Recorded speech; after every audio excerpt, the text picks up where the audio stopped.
ಕಾಮಧೇನು ನಂದಿನಿ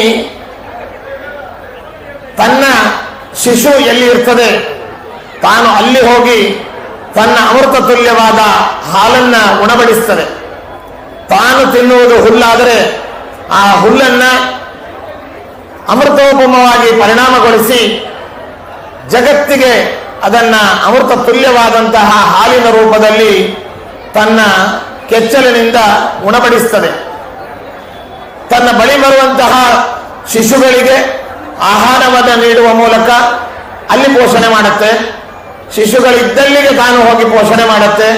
ಆದರೆ ತಾನು ತಿನ್ನುವುದು ಮಾತ್ರ ಹುಲ್ಲನ್ನ ತಿಂದು ಬಿಸಿಲಲ್ಲಿ ಸುತ್ತಾಡಿ ಬಳಲಿದರೂ ಅದು ಅಮೃತ ತುಲ್ಯವಾದ ಜಗತ್ತಿಗೆ ಉತ್ತಮವಾದಂತಹ ಆ ಹಾಲನ್ನು ಉಣಬಡಿಸುವಂತೆ ರಾಘವೇಂದ್ರ ಸ್ವಾಮಿಗಳವರು ತಮ್ಮ ಪೂರ್ವಾಶ್ರಮದಲ್ಲಿ ಪೂರ್ವಾವತಾರಗಳಲ್ಲಿ ರಾಘವೇಂದ್ರ ಸ್ವಾಮಿಗಳಾಗಿ ಅವತಾರ ಮಾಡಿದಾಗ, ಅವರು ಪೀಠಾಧಿಪತಿಗಳಾದಾಗ, ವೃಂದಾವನದಲ್ಲಿ ಕುಳಿತು ಯೋಗಾಸಕ್ತರಾದಾಗ ಎಲ್ಲ ಸಂದರ್ಭಗಳಲ್ಲಿಯೂ ಕೂಡ ತಾವು ಸಾಧನೆ ಮಾಡಿದಂತಹ ತಪಸ್ಸನ್ನ, ತಮಗೆ ಭಗವಂತ ನೀಡಿದ ವರಗಳನ್ನ, ತಾವು ಭಗವಂತನ ಸೇವೆ ಮಾಡಿದ್ದ ಎಲ್ಲ ಪುಣ್ಯವನ್ನ ತಮಗೆ ಏನು ಇಟ್ಟುಕೊಳ್ಳದೆ ಇಡೀ ಜಗತ್ತಿಗೆ ದಾರಿ ಎರಿತಾ ಇರತಕ್ಕಂತಹ ಏಕೈಕ ವಿಶ್ವ ಗುರುಗಳು ಅಂತಂದ್ರೆ ಅದು ರಾಘವೇಂದ್ರ ಸ್ವಾಮಿಗಳವರು. ಅದಕ್ಕೆಂದೇ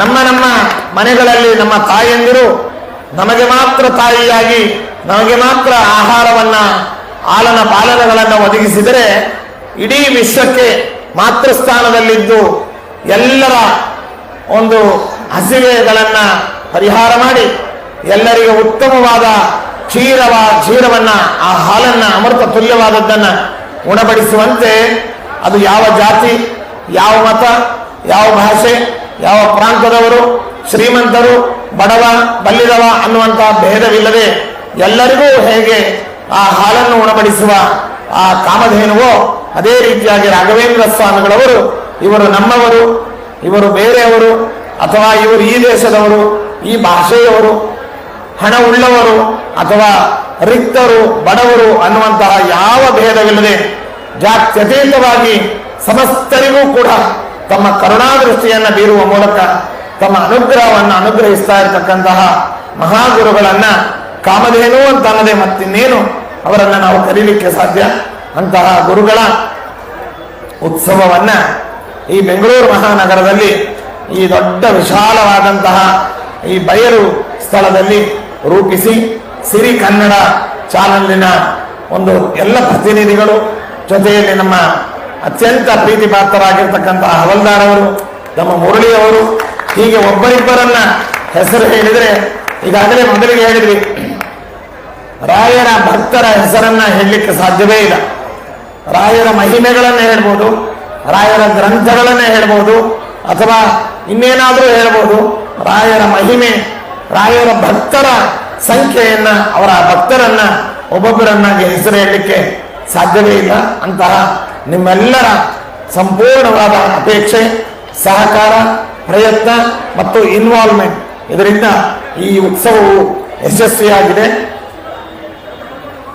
ಭಕ್ತರ ಸಂಖ್ಯೆ ಅಪಾರ ಅನ್ನುವಂತಹ ನಿರೀಕ್ಷೆ ಇದ್ರೂ ಕೂಡ ಇಷ್ಟು ಸಂಖ್ಯೆಯಲ್ಲಿ ಭಕ್ತರು ಇಲ್ಲಿ ಸಮ್ಮಿಲಿತರಾಗ್ತಾರೆ ಅಂತ ಅನ್ನುವಂತಹ ಅಂದಾಜು ಯೋಜಕರಿಗೆ ಇಲ್ಲದೇ ಇದ್ದರೂ ಕೂಡ ಇಷ್ಟು ಮಟ್ಟಿಗೆ ವ್ಯವಸ್ಥೆಯನ್ನು ಮಾಡಿದ್ದಾರೆ.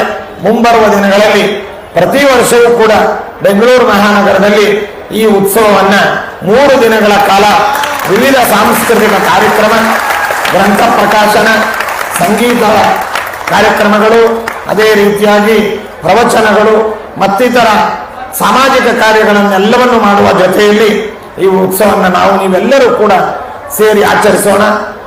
ಈ ಉತ್ಸವ ಹಣ ಸಂಗ್ರಹಕ್ಕೋ, ಮತ ಸಂಗ್ರಹಕ್ಕೋ ಅಥವಾ ಮತ್ಯಾವುದೇ ಲೌಕಿಕ ಆಮಿಷಗಳಿಂದ ಮಾಡಿರುವುದಲ್ಲ.